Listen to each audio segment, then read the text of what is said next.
So I didn't know what to expect from the third season of You, and so I am really pleased to say that actually, surprisingly, it's really, really good and has all of the delicious twists and turns that you would expect from this show.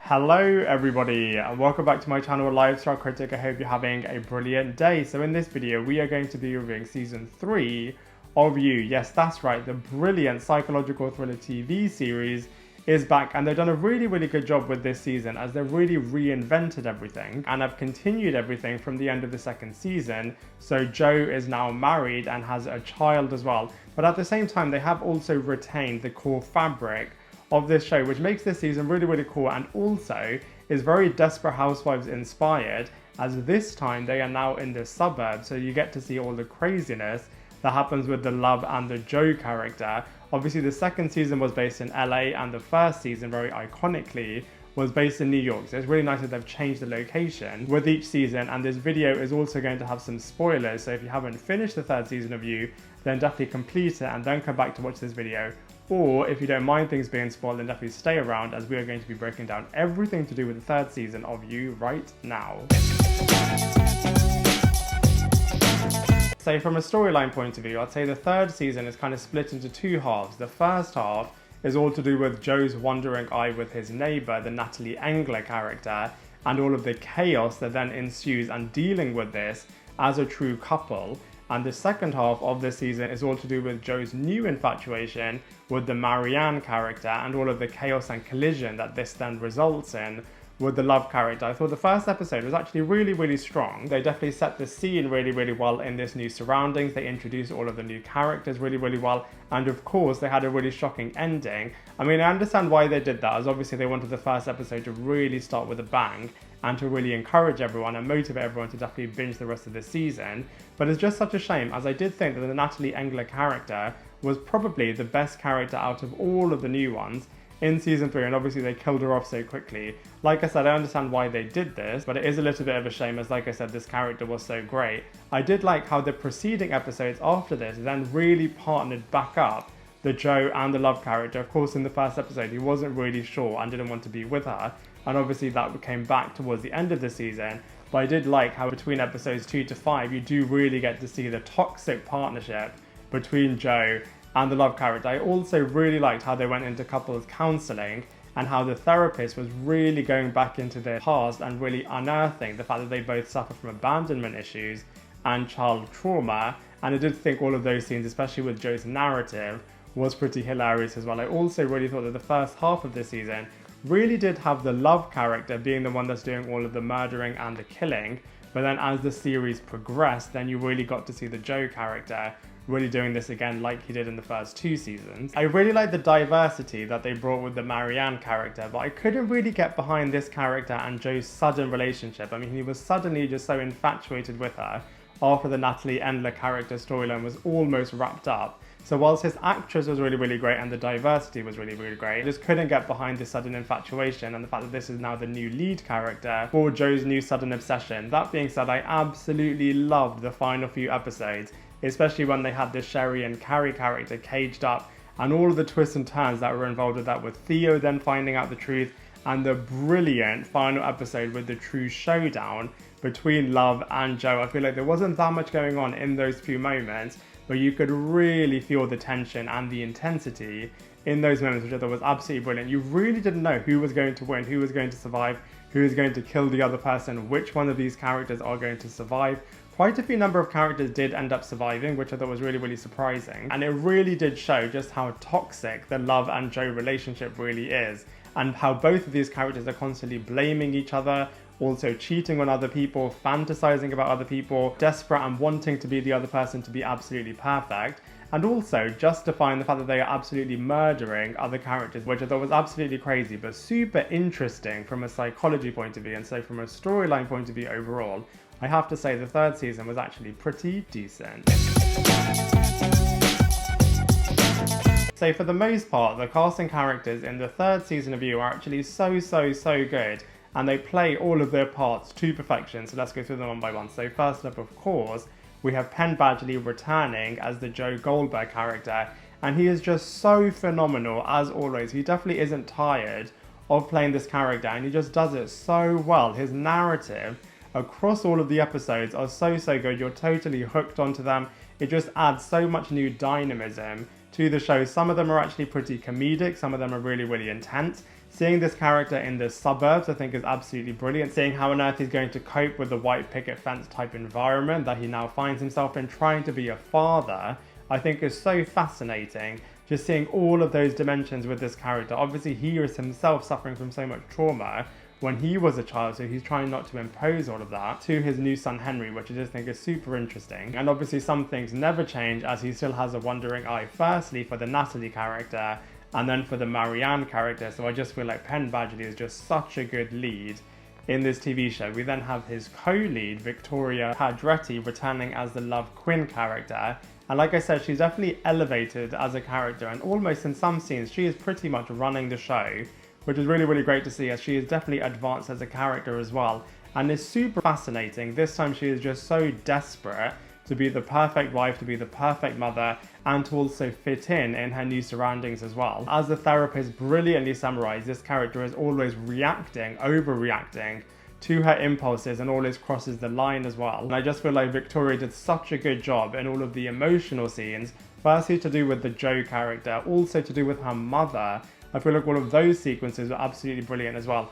All of the impulses where she's just reacting and killing all of the different characters are so well put together as well. And like I also mentioned before, the final confrontation with the Jo character was just so brilliant. So I really feel like the Victoria Pedretti actress just did such a good job as the Love Quinn character. And she is so much better this season than she was in the previous season. Next up we have Michaela McManus, who is playing the Natalie Endler character. And like I mentioned, this character was so brilliant. I absolutely loved, even though she was only there for one episode, you can already see that she's got so many different layers to her. She had a really interesting backstory with her husband, and also the new infatuation that she was having towards the Jo character. I feel like it could have been really interesting if they had kept this character alive for a little bit longer. Like I said, I understand why they killed her off in the first episode, as they wanted to have something really shocking and dramatic, and to also show that the Love Quinn character really hasn't changed at all, and if anything she's become even more dangerous than she was in the previous season. But I feel like for the scenes that she was in, Michaela McManus did a really good job. Next up we have Tati Gabrielle playing the Marianne character. Like I said, she was decent enough, but I just feel like from all of the other characters in this season, they definitely overshadowed this character, and I just personally couldn't ever get behind the Jo Goldberg fascination and obsession with this character. Like I said, the actress was really great, and I absolutely love the diversity that they had with the lead characters, but I just feel like from a character point of view, the others were just a little bit stronger. Salita Grant was really great as the Sherry character, the true it girl of the suburbs and a very successful influencer. And I just feel like this actress had so much range and such true star presence in all of the scenes that she was in, and I feel like especially towards the end you really got to see a completely different side of this character.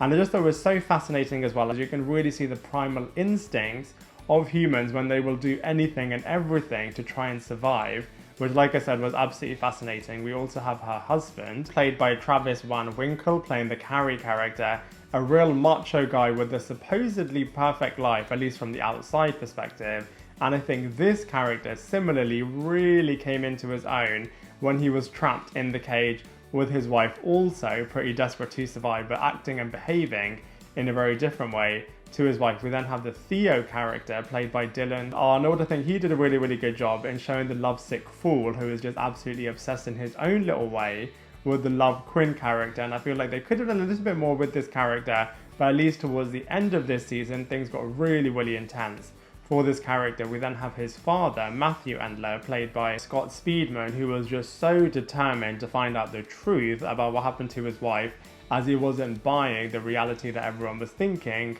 is the truth. And like I said, he was so relentless in his pursuit of this. The Henry character, even though he was a baby, he totally brought up brand new sides to both the Love character and the Jo character, really giving them real purpose and passion as well. I was a little bit unsure coming into this season whether or not giving a child to the Jo character is the right thing to do, as will this then restrict this character. But actually, if anything, it added a lot more dimension to both of these characters, and I feel like it was a really good thing to do, as if anything, it made them more unhinged and a lot more crazy than you've ever seen them before. I think it was absolutely awesome as well how Marsha Cross was making a few cameo appearances in this season, as obviously this setting definitely resembled and reminded everyone of the whole Desperate Housewives space. And speaking of Desperate Housewives, like I mentioned before, Love Quinn's mother was just so fascinating. I think it was so realistic how she hadn't completely mourned the death of her son, and they gave this character some really interesting storylines, and seeing how this character was trying to navigate everything with her daughter and also the influencer Shari, I thought all of those sequences were really, really fascinating. And so from a cast and characters point of view overall, I feel like the third season of You is actually pretty successful. So from a visuals point of view, like I mentioned quite a few times, I absolutely love the suburban setting. I feel like it definitely added a lot more character and dynamism to this show. I wasn't that much of a big fan of LA, as New York in the first season was absolutely brilliant, but I really feel like they made the suburban setting work really, really well for this show. Also, the fact that they were filming this show during the COVID pandemic, I feel like they did such a good job, as you wouldn't be able to tell, as all of the scenes are pretty slick. It definitely had quite a few number of cast members in there, was also pretty reduced at the same time when it needed to be. And I just feel like, all of the death sequences are really, really realistic. All of the trap sequences in the cage were absolutely awesome. And I just feel like they definitely used all of the space and all of the environments really, really well from a visuals point of view. So from a comparison point of view, like I just said, the first season of You was absolutely brilliant. So I don't feel like the third season is as good as the first season was. I feel like that was a true representation of the novel that it was based on, Hidden Bodies. And I feel like the second season was really, really great as well. I feel like they continued everything really, really well and definitely changed things up in LA. But like I just said a second ago, I feel like the third season is slightly better. I wasn't sure going into it, as I feel like there were going to be a lot of differences with having the Joe character married off, with him having a son, and is this going to work? But actually, they did a really, really good job in terms of progressing everything and reinventing certain things while still retaining the core fabric of this show. I also would put this show on the same level as the brilliant first two seasons of the Scream TV series. It is a lot stronger than the third season of the Scream TV series, and I also think this show is a lot stronger than What If, Clickbait, and Cruel Summer as well. And so from a comparison point of view, I actually think the third season of You is actually really, really great. So the third season of You ends with a lot of the characters actually surviving, and those that have survived are thinking that the Joe character and the Love character are now dead, and he also gives Henry to his librarian friend. I don't think he'll return to get Henry back. Maybe at the end of the fourth season we'll see that happening, but my predictions for the fourth season, what we do see right at the end of this show is that he is now traveling the world trying to find the Marianne character, and it would be really nice to actually see this happening in season 4. So for example, seeing the Joe character maybe in London, seeing him in Italy, maybe going back to Florida, maybe going back to New York. It would be really cool to travel with this character, and he is obviously now single, doesn't have the baggage of a child, so he'll be completely free and nothing will be holding him back. Just like at the end of season 2 and at points in season 3, I feel like he'll try to be a good character and will also justify his ultimate killings that this character will be doing, as of course that is such a core part of this show. I also really liked how across this season you were jumping back into the past and seeing a younger Joe, as when we previously saw this, we saw him killing the person that was abusing his mother, but this time you got to see another storyline with him and his teacher, and when he didn't stop the big bad abuser, actually the love of his life had to suffer as a result of it. But after this, at the end of it, we got a little bit of a tease of him going back to his mother, so maybe they'll revisit this storyline, and actually we also saw that he has got a brother. So it'll be really interesting to explore this dynamic, and so I can't wait to see what they're going to be doing in season 4. So overall, I really, really enjoyed the third season of You. I really like how they did something new, whilst also retaining all of the classic elements of this TV series. So for example, the cage returned, all of the murders were back again, all of the bookshop sequences were back too, all of the sneaking around, and also re-exploring all of the childhood trauma. I absolutely loved how this time we also had Love Quinn returning back as well. She wasn't that great of a character in season 2, but this time they really did show that he's absolutely met his match. And all of the marriage sequences, all of the childhood sequences, all of the twists and turns, everything about this season was really, really great. Some of the characters, I feel like they definitely could have improved a little bit more and done a lot more with them.